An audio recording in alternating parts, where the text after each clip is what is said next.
यहाँ पर टैरिफ को लेकर सामने आया है उसे और गहराई से यहाँ पर समझ रहे हैं। लेकिन भारत के साथ देखिए, इस डील का इशारा राष्ट्रपति डोनाल्ड ट्रंप ने 22 जनवरी को ही कर दिया था। डावोस में उन्होंने न्यूज 18 इंडिया से खास बातचीत में भारत के साथ बहुत अच्छी डील की बात कही थी। ट्रंप ने पीएम मोदी की तारीफ करते हुए उन्हें अपना बहुत अच्छा दोस्त बताया था। As an update on the India-US trade deal. First of all, I have great respect for your Prime Minister. He's a fantastic man and friend of mine. And we're going to have a good deal. Thank you. Neeraj, क्या कुछ अब आपको लगता है, क्योंकि 22 जनवरी को यह संकेत तो दे दिया गया था, लेकिन क्या ये माना जाए कि बात अब दोनों पक्षों की यहाँ पर है, अमेरिका और भारत? यूं ही अमेरिका ने घटाया नहीं होगा क्या सिर्फ भारत की जो मौजूदा मजबूत स्थिति है उसके चलते, या फिर अमेरिका को लगा कि 50% पर टिके रहना भविष्य में उसके लिए बहुत खतरनाक हो सकता है?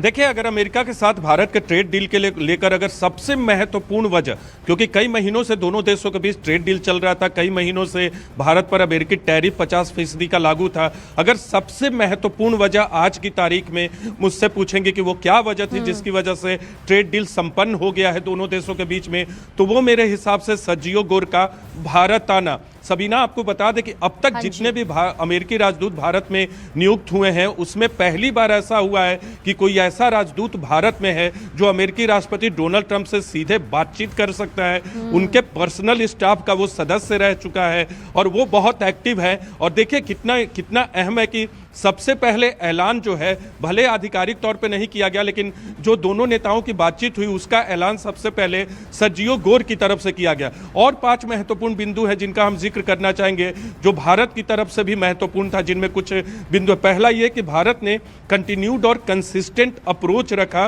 ट्रेड डील को लेकर। दूसरा कि सर्जियो गोर भारत आए और उन्होंने बहुत एक्सपेडाइट किया इस पूरे ट्रेड डील को। तीसरी महत्वपूर्ण बात, प्रधानमंत्री नरेंद्र मोदी की अपनी शख्सियत और अपनी रणनीति की उन्होंने ट्रेड के अलावा कोई भी बात नहीं की। ट्रंप से कई बार उन्होंने बात किया, लेकिन ट्रंप कोई भी बयान देते थे तो उसमें उलझे नहीं, न तो भारत प्रधानमंत्री मोदी न तो विदेश मंत्रालय। चौथी महत्वपूर्ण बात एक आपको बताना चाहेंगे, ट्रेड डील को लेकर जितने भी सवाल होते थे, चाहे विदेश मंत्रालय से या कॉमर्स मिनिस्ट्री से, दोनों मंत्रालय ने बहुत ही कोऑर्डिनेटेड एफर्ट रखा उनका जवाब देने में। कोई भी ऐसा बयान नहीं आता था कि इधर उधर हो। और पांचवी एक महत्वपूर्ण बात आपको बता दें कि वहां भी विनय क्वात्रा, जो कि अमेरिका में इस वक्त भारतीय राजदूत है और पूर्व विदेश सचिव भी है, उन्होंने भी वहां लगातार अपनी पहल से लगातार मुलाकात करते रहे और ये कोशिश करते रहे कि वहां ट्रंप प्रशासन को ये समझाया जाए कि भारत की पॉलिसी आखिरकार ऑयल को लेकर, ऊर्जा खरीद को लेकर क्या है, जो ये रणनीति रही, ये जो बातचीत का दौर रहा, कदम दर कदम जो ये तस्वीर रही, उसी का जिक्र यहाँ पर हमारे सहयोगी नीरज कुमार भी कर रहे हैं। शैलेंद्र, आपकी तरफ रुख करेंगे, लेकिन उससे पहले अमेरिका के साथ देखिए, ट्रेड डील फाइनल होने पर केंद्रीय गृह मंत्री अमित शाह ने बधाई दी।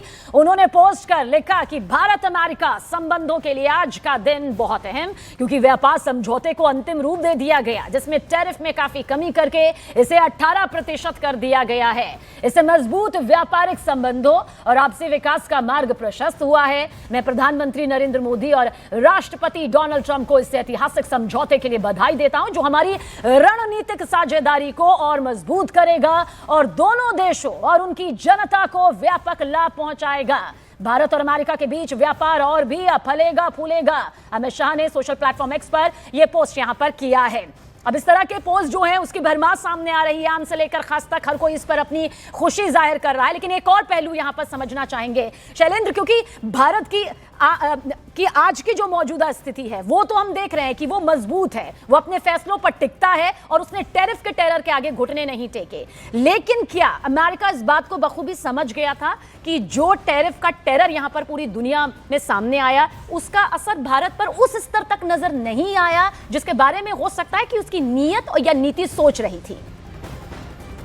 बिल्कुल, देखिए, जाहिर तौर पर जो कोशिश की गई लगातार दबाव बनाने की, हमने स्टेटमेंट्स भी देखे हैं, ना सिर्फ प्रेसिडेंट डोनाल्ड ट्रंप के बल्कि उनके जो सीनेटर्स हैं, जैसे लिंडसे ग्राहम का जो स्टेटमेंट सामने आया था, उन्होंने यहां तक कह दिया था कि वो देश जो कि रूस से तेल लेते हैं उन पर 500% का टैरिफ लगना चाहिए, जिसको लेकर एक बिल की भी चर्चा हो रही थी, कल वही लिंडसे ग्राहम बोल रहे हैं कि जो भारत ने कदम उठाया वो बिल्कुल सही कदम है और अन्य देशों को भी इसको फॉलो करना चाहिए। लेकिन देखिए, भारत का रुख बिल्कुल साफ है। भारत ने पहले ही कई प्लेटफॉर्म से इस बात को साफ कर दिया था कि अगर रूस से तेल लेने की अगर हम बात करते हैं तो भारत के पास 1.4 बिलियन लोगों की एनर्जी नीड्स को पूरा करना जरूरी है। तो ऐसे में जो भी भारत के हित में होगा, भारत वो कदम उठाएगा। लेकिन ऐसे में डोनाल्ड ट्रंप लगातार दबाव बनाने की बात करते रहे, टैरिफ की बात करते रहे और न सिर्फ रूस पर बल्कि ईरान के चाबहार पोर्ट पर भी उन्होंने इस तरह के टैरिफ लगाने की बात कही थी, ईरान पर टैरिफ लगाने की बात कही थी। तो जाहिर तौर पर भारत ने सभी पहलुओं को ध्यान में रखते हुए, अपने हितों को ध्यान में रखते हुए फैसला लिया और माना जा रहा है जो ट्रेड डील है ये, इसमें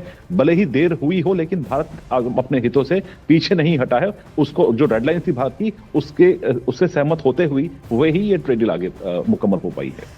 रविंद्र जी, अब आगे क्या? अब आगे में क्या हमें वो कूटनीतिक, क्या वो राजनीतिक तस्वीर नजर आती है जिसमें चलिए अब 18% हो गया है, लेकिन अब भारत और अमेरिका का वो रिश्ता और कितनी मजबूती से आगे बढ़ेगा? जिस व्यापार के फलने फूलने की बात यहां पर की जा रही है, उसका आगे का राजनीतिक और कूटनीतिक भविष्य क्या है? देखिए, दोनों देशों का टारगेट तो है $500 बिलियन का ट्रेड 2030 तक काइंड ऑफ थिंग। तो इसके चलते डेफिनेटली उस तरफ चलेंगे। परंतु मेरा एक कहना है, इस समय दुनिया बदल चुकी है, दुनिया बदल रही है। हमारे अमेरिका से बहुत अच्छे रिश्ते रहेंगे आगे, पर हमने कुछ लेसन सीखे हैं, सीखने चाहिए।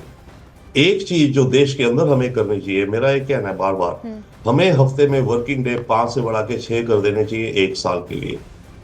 हम 1 साल के लिए अगर 6 वर्किंग डे कर दे, हमारी जीडीपी 1.5 से 2% बढ़ेगी। कोरिया, जापान ऐसे ही नहीं बन गए बातों बातों में। हमें देश के अंदर मेहनत करनी पड़ेगी। दुनिया को हमें दिखाना पड़ेगा कि भारत एकजुट होकर के और ज्यादा काम कर सकता है।